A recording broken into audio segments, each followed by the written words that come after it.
The drive home was silent except for the soft sound of my son Daniel's breathing in the back seat.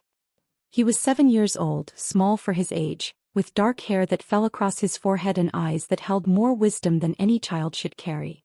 His stutter had started 2 years ago after his father left us.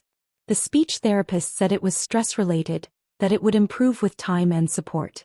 My family had never provided that support. I glanced in the rearview mirror. Daniel was staring out the window, his small hands folded in his lap. He wasn't crying anymore, but the damage was done. I had watched my sister Jennifer imitate his stutter across the dinner table, stretching out her words in exaggerated mockery while my parents chuckled into their wine glasses. My mother had even added, "Maybe he just needs to try harder to speak properly."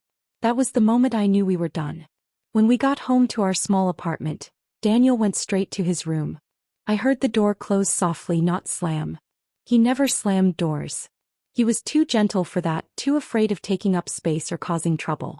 It broke my heart. I sat on the couch and pulled out my phone. There were already 3 texts from my mother. "You're being dramatic. Jennifer was just joking. You're teaching Daniel to be too sensitive." I deleted them without responding. The next morning, Daniel came into the kitchen while I was making breakfast. His hair was messy from sleep and he was wearing his favorite dinosaur pajamas. Mom," he said quietly. "Yes, sweetheart. Are we really not going back?" I knelt down to his level and took his hands. "Not until they understand how to treat you with respect. You deserve better than that, Daniel. You deserve people who celebrate you, not make fun of you." His bottom lip trembled. "But they're family. Family is supposed to make you feel safe," I said. "Not small." He nodded and hugged me tight. Over the next 2 weeks my phone exploded with messages.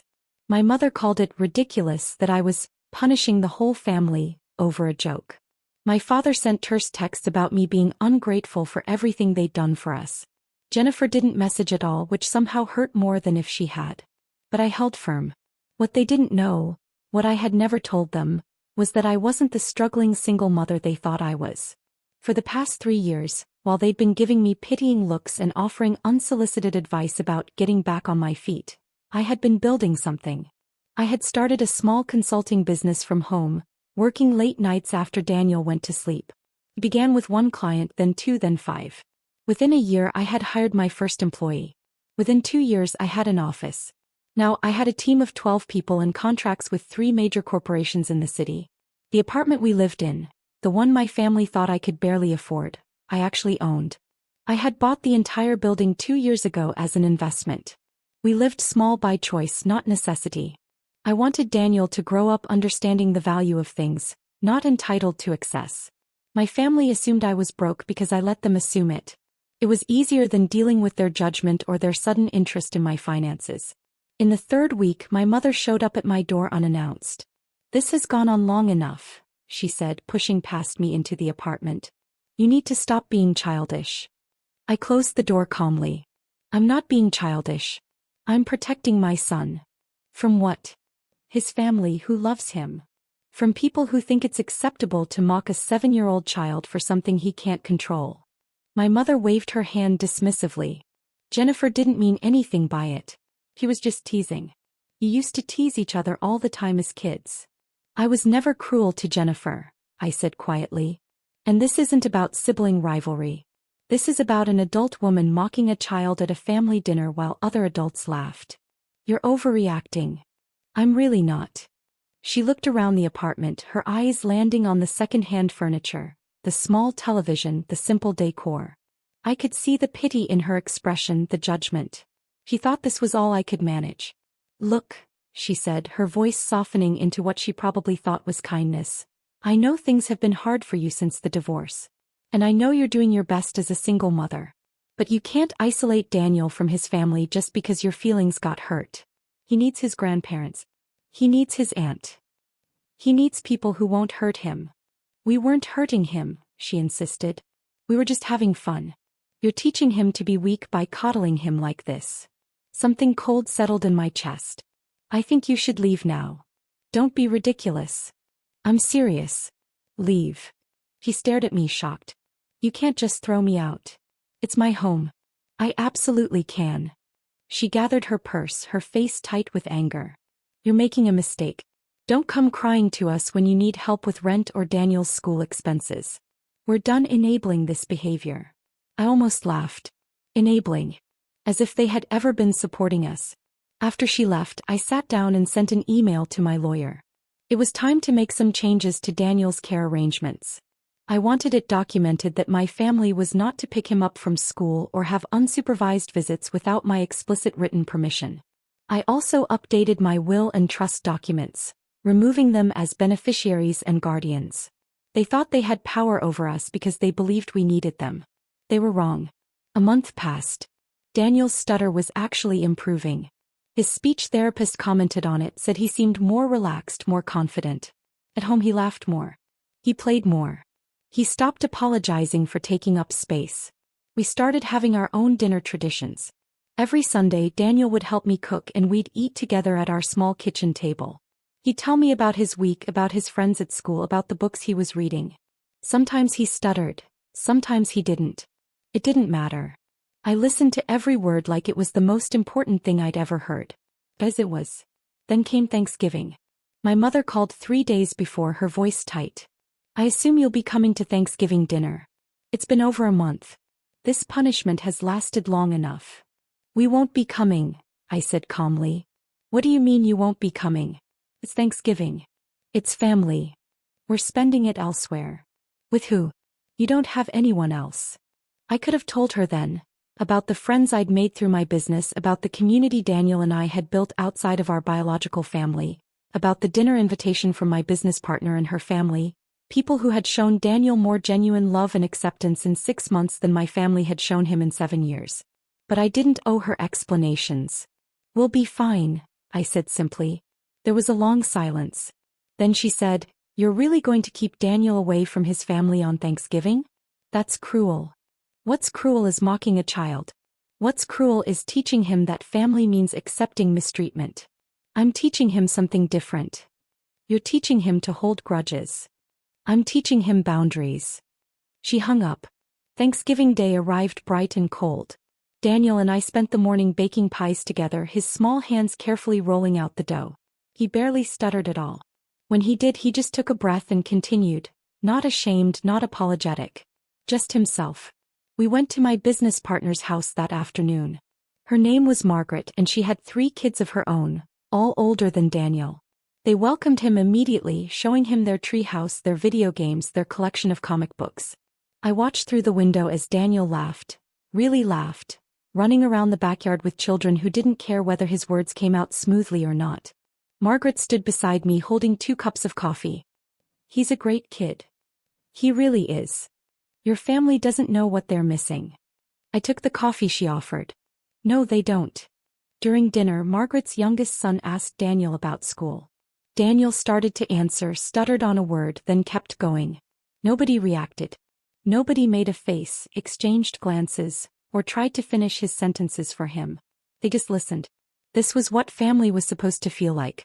Later that evening, after we'd returned home and Daniel was getting ready for bed, he came into the living room in his pajamas.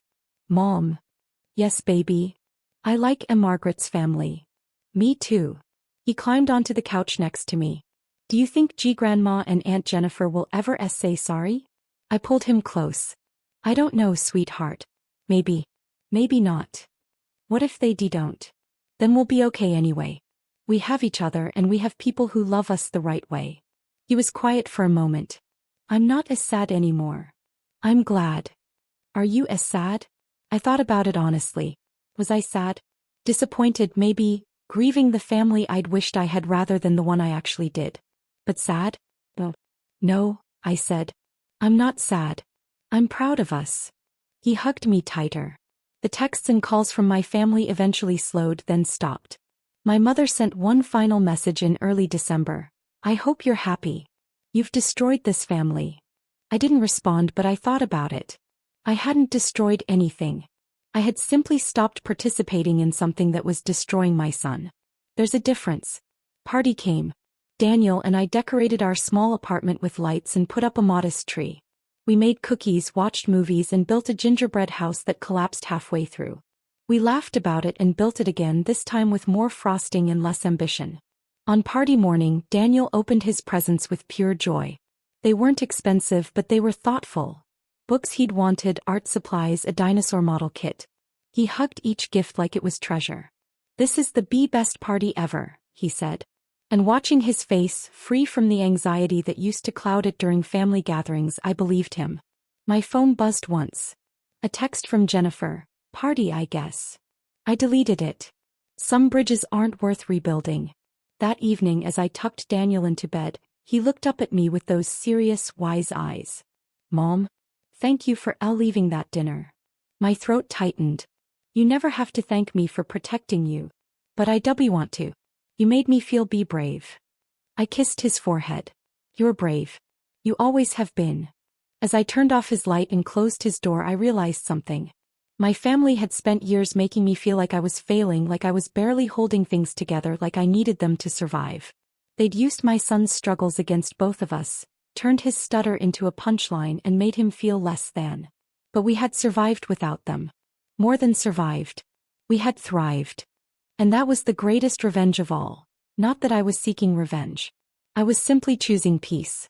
I was choosing a life where my son could be himself without apology, where kindness mattered more than blood relation, where family was defined by love and respect rather than obligation and tradition. The new year came quietly. No dramatic revelations, no satisfying confrontations, no moment where my family realized their mistake and came crawling back. Life wasn't a movie. Sometimes people don't learn. Sometimes they don't change. But I had changed. And more importantly, Daniel had changed. He started second grade that January, more confident than I'd ever seen him. His stutter was still there. Probably always would be to some degree, but it didn't define him anymore. He made friends easily. He raised his hand in class. He tried out for the school play. "I'm going to be a tea tree," he told me excitedly after auditions. "That's perfect," I said, and I meant it. One afternoon in late January, I was picking Daniel up from school when I saw my mother's car in the parking lot. She was standing by the fence watching the children come out. When she saw Daniel, she started walking toward him. I moved faster.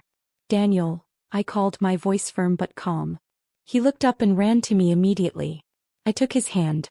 My mother stopped a few feet away. "I just wanted to see him." "No," I said simply. "He's my grandson. He's my son. And you haven't earned the right to be in his life." She looked at Daniel, her expression something between sadness and frustration. "Daniel, don't you miss your grandma?" Before I could intervene, Daniel spoke up, his voice clear and steady. "Not really." It wasn't cruel. It wasn't designed to hurt. It was just honest, delivered with the straightforward truthfulness that children possess before they learn to soften reality for adults' feelings. My mother's face crumpled. She looked at me. "You've turned him against us." "No," I said. "I've taught him that he deserves respect. There's a difference." We walked to our car, Daniel's hand secure in mine. As we drove away, I glanced in the rearview mirror. He was already pulling out a library book, settling in for the ride home, unbothered. That night, after dinner and homework and bath time, Daniel asked me a question. "Mom, are we happy?" I thought about our small apartment, our simple life, our quiet evenings together. I thought about the absence of criticism, mockery, and walking on eggshells.